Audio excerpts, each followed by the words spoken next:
Ya, saya kagum melihat Anies Baswedan. Ya, kagum. Ini adalah menurut mata batin dari spiritual, yaitu dialah orang yang cocok nomor 1 menduduki kursi kepresidenan. Oh, Trawangan Bailo ya. Iya. Untuk saat ini beliau jadi Trawangan Bailo yang paling nomor 1 Bailo. Iya. Yang jadi calon presiden terkuat menurut Bailo Seperti itu. Apa alasan Bailo kok ngomongin Pak Anies Baswedan ini sebagai sang juara? Karena dia sudah banyak terbukti ya. Dari mulai ucapannya berwibawa, bijaksana, namun kepada masyarakat dia bagaimana ya, bertoleransi seperti itu. Oke, menurut Mbah Ilo, namanya seorang pejabat, manusia nggak ada yang sempurna. Itu harus kita garis bawahin dulu ya Mbah Ilo ya. Tapi Mbah Ilo melihat ini Indonesia kedepannya bakal dipimpin beliau menurut Mbah Ilo? Kalau menurut saya dialah nanti yang bakal menduduki kepresidenan. Oke, terlepas dari beliau nantinya menjabat sebagai presiden, apa sih Mbah Ilo yang terjadi sama Indonesia ketika beliau menjabat? Ya, kalau menurut penerawangan saya, sedikit ada perubahan lah, tidak seperti biasanya ya. Indonesia ini terlihat agak susah nyari kerja juga saat ini agak lebih makmur lah gitu daripada sepertinya tidak mengalami kesulitan seperti itu. Lapangan kerja dibuka di mana-mana. Terutama fokus kepada rakyat menengah ke bawah ya Mbak Ilo. Benar. Yang saat ini mungkin banyak masyarakat menengah ke bawah yang kesulitan nyari kerja. Ya Mbak Ilo ya. Nah, jalan rusak di mana-mana saat ini ya Mbak Ilo ya. Di situ nanti Anies Baswedan menjadi tokoh yang paling kuat yang bakal memperbaiki Indonesia menurut Mbak Ilo. Iya, menurut saya seperti itu. Luar biasa. Mbak Ilo, terima kasih pendapatnya Mbah Ilo. Kawan Mas Anies memposting sebuah poster yang bicara bahwa Anies Baswedan simbol perlawanan terhadap oligarki. Kampanye populis kerakyatan yang hipokrit lah, ya munafik gitu ya. Jadi dari poster ini kemudian saya balas. Karena di belakang Anies Baswedan itu juga pasti banyak oligark. Pak Surya Paloh itu pemilik pulau loh di Pulau Seribu. Pemilik partai dengan kekayaan yang juga nggak kira-kira gitu. Itu oligark. Pak Yusuf Kalla itu juga oligark. Dan mereka kan pendukung Anies Baswedan. Makanya saya bilang, di belakang Mas Anies Baswedan juga banyak oligarki. Di organisasi negara bentuknya apapun, apakah bentuknya kesultanan atau khilafah, oligark pasti muncul. Jadi oligarki ini bisa hidup, beradaptasi, dan kemudian dibutuhkan dalam sistem organisasi negara manapun. Makanya ada yang namanya the iron law of oligarki. Jadi hukum besi oligarki itu ada. Itu pencetusnya si Robert Michels. Teori dia benar. Kalau Anda bicara soal organisasi, maka di ujungnya Anda pasti bicara oligarki. Menyakitkan memang, tapi banyak orang yang kemudian mencoba membantah, mengoreksi supaya oligarki ini hilang dalam demokrasi. Kalau Anda bilang inilah simbol perlawanan terhadap oligark, itu Anda menanamkan kebencian terhadap orang kaya, menanamkan permusuhan terhadap orang kaya. Tapi kemudian permusuhan ini dipelihara, kebencian ini disuburkan, tapi duitnya Anda minta. Kita nggak ada kok minta. Iya, Anda sebagai massa nggak minta, tapi operasional Anda, biaya politik calon Anda itu berasal pasti dari oligarki. Saya berani jamin. Silakan tuntut saya kalau saya salah. Bahwa kita punya rekam jejak yang baik, punya rekam gagasan yang baik, punya rekam karya yang baik. Karena kita punya itu semua, kita tidak perlu berbohong. Kita tunjukkan kenyataan. Bila rekam gagasan kita bermasalah, bila rekam karya bermasalah, baru di situ ada kebohongan-kebohongan. Betul? Kita di Jakarta ini sedang ngebut membangun lab BSL 3 Biosafety Lab, level Biosafety level 3. Biosafety nih ya kita bicaranya ya. Untuk bisa melakukan itu, dan kapasitas kita itu mau ditinggikan secara drastis supaya kita bisa melakukan testing dalam jumlah 1000 per hari. Mudah-mudahan minggu depan selesai. Sudah siap. Minggu depan sudah siap? Ya. Masif tes? Kan? Ini apanya? Labnya udah siap. Oh ya? Insya Allah. Udah dikerjakan sejak kapan? Nanti kalau udah siap saya umumin sekalian. Dikerjakannya sejak kapan minggu depan? Sekarang udah dikerjain. Udah dikerjakan? Jadi Udah kerjain. Nanti begitu udah siap, saya umumkan. Siap, saya umumkan. Wow, that's amazing.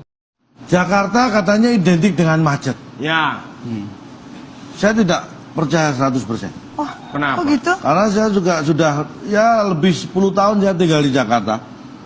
Pengalaman saya jam 1, jam 2 malam saya nggak pernah lihat Jakarta macet. Nah, artinya Jakarta itu tidak identik dengan macet. Kalau jam 1 sampai jam 3 pagi itu bisa dibikin nggak macet. Kenapa jam 1 sampai jam 4 sore bisa macet? Ya karena orang kerja. Makanya kita usahakan siang orang tidur semua biar nggak macet. Ini serius nih Pak. Sebetulnya kalau Jakarta kemacetan tuh nggak betul juga sih. Tergantung jamnya. Jam 2 pagi Jakarta itu sepi. Jadi kalau mau bebas macet jalanlah jam 2 pagi. Nggak ada kendaraan di situ. Betapa bodohnya Nasdem menempatkan calon presiden yang tidak kuasanya membawa pikiran-pikiran yang bertentangan dengan komitmen kebangsaan. Sederhana, setiap keliling wilayah itu siapa presidennya? Anies. Apa partainya? Nasdem. Cukup itu aja kepentingan Nasdem sebenarnya. Gagasan dan lain-lain nggak terlalu penting. Nah sekarang ketika diputuskan ada semacam piagam ini, bahwa nanti Anies akan keliling, tidak lagi hanya sekedar Nasdem, dan nanti bersama PKS dan Demokrat, maka Nasdem bingung. Apalagi yang mau jadi isu utama ini? Ya kan, jangan-jangan Nasdem mundur juga, biar aja lah PKS dulu sama ini, kami udah capek gitu. Kak, Bang, saya mau tanya itu begini, Bang. Anda kan politisi dan kemudian pernah elit di Partai Nasdem. Saya ingin sedang mempelajari psikologisnya Mas Anies nih, sahabat kita ini. Menurut Abang itu, apakah Anies yang mengendalikan para politisi dari 3 partai ini? Atau dia tak mampu mengelak dari berbagai skenario dari 3 politisi 3 partai ini yang tampaknya juga tidak membawa Anies kemana-mana? Ya Anies ini kan posisinya sebagai wayang aja. Sementara 3 partai ini kan dalang. Iya kan? Tidak bisa Anies yang mengatakan saya mau ke sana, mau ke sini. Enggak, partai ini yang mengatur mau kemana. Dan apa yang mau dibicarakan itu kan tidak pernah disusun dulu masuk wilayah ini apa yang dibicarakan, ya kan, yang strategik itu apa, yang kemudian aspek politiknya apa, aspek sosialnya apa. Nah itu susah Bang terjadi karena kita bisa lihat secara nyata ya. Ini kan Mas Anies dibawa keliling itu difasilitasi oleh Nasdem. Ya. Tidak pernah saya lihat ada orang PKS di situ atau barangkali ada orang Demokrat. Maka susah untuk membayangkan bahwa Mas Anies datang ke sebuah daerah itu membawa agenda koalisi ini, di mana di situ ada kepentingan Demokrat dan PKS juga. Lah terus apa yang mau disimpulkan dari situasi seperti ini sebenarnya? Lah itu akhirnya kan lahirnya piagam ini untuk mengikat itu supaya Nasdem tidak jalan sendiri di dalam keliling-keliling wilayah Indonesia. Jadi harus melibatkan PKS, harus melibatkan Demokrat. Ini akan sulit nanti di lapangan. Ya, pasti akan mengalami kesulitan karena campur baur antara pendukung PKS, pendukung Demokrat. Udah pasti kan 3 ketua. Kalian jangan mau dibohongi untuk kedua kali ya, karena pelanduk yang bodoh tidak akan jatuh ke lubang yang sama untuk kedua kali. Ya kan, waktu di Pilkada DKI itu katanya kalian mau dikasih rumah DP 0%, tidak jadi kan? Dana bansos yang harusnya untuk kalian nikmati aja di saat pandemi, saat sulit itu, dibiarkan membusuk kok di gudang di Pulau Gadung itu. Bener enggak? Saya enggak fitnah kan? Masa beli lem iBond sampai 81 miliar, untungnya ketahuan. Nah kalau ketahuan bilangnya ini kelebihan bayar, kelebihan meletakkan nol, ya itu mereka akan mencoba lagi. Bahaya betul orang seperti ini kalau dibiarkan berkuasa. Iya enggak? Iya kan? Makanya hati-hati. Jangan pilih presiden itu petugas ormas. Itu petugas ormas loh. Didukung oleh ormas-ormas intoleran, ormas radikal. Itu bukan petugas partai. Kalau petugas partai enak, yang mengendalikan partai, tapi nanti dikendalikan ormas, itu mungkin loh ya kan, bahaya. Nanti di puncaknya itu, jadi kayak di ovalnya itu, Itu ada jogging track, Pak. Jogging track tertinggi di Indonesia mungkin. Jadi jogging track di atas atap stadion. Wow. Lebarnya kira-kira Ini saya nggak pernah tahu. Saya banyak membaca tapi nggak tahu. 5 meter. Lebarnya 5 meter. 5 meter di mengelilingi stadion. Dan itu nanti jogging sambil lihat keindahan tepi pantai Jakarta, keindahan Jakarta dari atas stadion. Jadi itu mungkin akan jadi jogging track tertinggi yang ada di Indonesia. Dan biasanya jogging track bawah.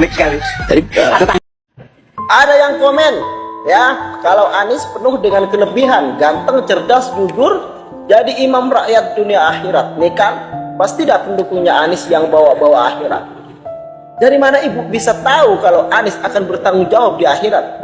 Bagaimana bu? Seakan-akan yang lain ini enggak soleh gitu ya. Tahu, makanya tuh gua bilang jangan bawa-bawa agama. Jangan bawa-bawa bang. Kalau bawa-bawa agama kayak gini dah jadinya. Ya kan? Kayak gini dah jadinya. Inilah yang enggak gua suka. Membawa dirinya saja, Anies Baswedan belum tentu di akhirat itu akan selamat. Belum tentu. Ya kan? Apalagi membawa rakyat Indonesia di akhirat katanya. Aduh, stop lah kampanye akhirat Islam, agama, stop. Udahlah. Oke, kalian kampanye dengan baik lah. Jadi jangan seakan-akan yang paling soleh gitu. Aduh. Ya, marilah kita berpikir cerdas dengan hati yang jernih. Oke, kita dukung capres kita masing-masing dengan hati yang jernih dan yang santun. Ya, kita santun, jangan bertengkar satu sama lain. Kita adalah saudara, oke? Untuk kesatuan negara Republik Indonesia, oke? See you next time. Baik, sahabat sekalian, itulah beberapa buah video yang coba saya reaksi pada kesempatan kali ini. Memang ada beberapa video yang sedikit ya kocak terkait dengan ucapan atau statement yang dikeluarkan oleh Anies Baswedan yang banyak tidak terrealisasinya. Seperti pembangunan lab untuk COVID, lalu jogging track di atas gedung stadion JIS. Ini juga rasanya tidak mungkin orang bisa jogging di atas itu. Dan Anies Baswedan menyatakan bahwa di atas JIS itu nanti akan jadi jogging track tertinggi di Indonesia. Dan ini membuat Dahlan Iskan terkagum-kagum ya. Entah terkagum-kagum karena percaya atau tidak percaya, kita sendiri kurang tahu. Tetapi dalam video pertama tadi kita juga melihat dan mendengarkan serta menyaksikan bagaimana muncul seorang ya yang berpakaian seperti dukun yang memiliki penerawangan bahwa menurut penerawangan beliau Anies lah yang bakal menjadi Presiden Republik Indonesia atau Presiden ke-8 RI ini. Dari wawancara yang disampaikan tadi sepertinya dukun ini didikte ya, didikte berbagai macam pertanyaan, kemudian jawabannya seolah-olah mengangkat atau menentukan sikap bahwa memang dalam penerawangannya adalah Anies lah yang menjadi presiden nanti. Dan ini memang ya hasil pilpres nanti itu bukan soal hasil dari penerawangan ini, tetapi penerawangan ini mungkin hanya bagian dari satu bentuk propaganda atau promosi semata, hanya untuk menggiring opini serta istilahnya cuci otak lah. Tetapi yang nyata bahwa hasil dari pilpres itu adalah hasil dari pemungutan suara, bukan dari penerawangan. Kemudian ada beberapa video lainnya, yaitu ketika ada satu video mengingatkan warga Indonesia, termasuk Indonesia, untuk lebih jeli ya melihat apa saja karya apa saja yang sudah dikerjakan Anies Baswedan selama menjabat sebagai gubernur DKI. Kalau tuh di DKI hasilnya juga cuma 20% dari program kerjanya yang terrealisasi, ya mau bagaimana bisa membangun Indonesia ini? Membangun Jakarta yang skopnya kecil, satu provinsi, itu saja tidak bisa berjalan maksimal, bagaimana bisa membangun satu Indonesia dengan 17 ribuan pulau, 38 provinsi, ya dari Aceh sampai dengan Papua, dari Miangas sampai dengan Rote, itu memang kelihatannya cukup berat. Kita ya selama ini Pak Anies Baswedan lebih mengandalkan soal rekam jejak, tetapi rekam jejak yang selama ini juga memang ya seperti itu. Dan kita tidak bisa salahkan Pak Anies Baswedan selalu mengandalkan rekam jejak, tetapi tanpa disadari rekam jejak yang beliau arahkan atau beliau harapkan itu ternyata justru menampar muka sendiri, karena memang rekam jejak beliau selama ini di Jakarta ya seperti kita lihat, hanya meninggalkan tugu sepatu, tugu sepeda, lalu ada keranjang koral, ada juga tugu bambu yang sudah dibongkar itu, lalu hanya meninggalkan ya Monas yang sudah dulunya banyak pohon sebagai sumber oksigen, malah dibabat habis hanya demi Formula E dan lain sebagainya. Dan juga peninggalan-peninggalan lainnya seperti lem Aibon, ada banyak macam hal yang dikatakan sebagai kelebihan bayar. Itu juga bagian dari rekam jejak. Sehingga kalau memang beliau tegaskan, lihatlah rekam jejak, ya rekam jejak bukan soal hal baik saja, tetapi banyak juga hal-hal yang negatif yang terekam dalam jejak digital itu. Sehingga kalau memang rekam digital yang diandalkan, ya justru disitulah beliau mempermalukan diri sendiri.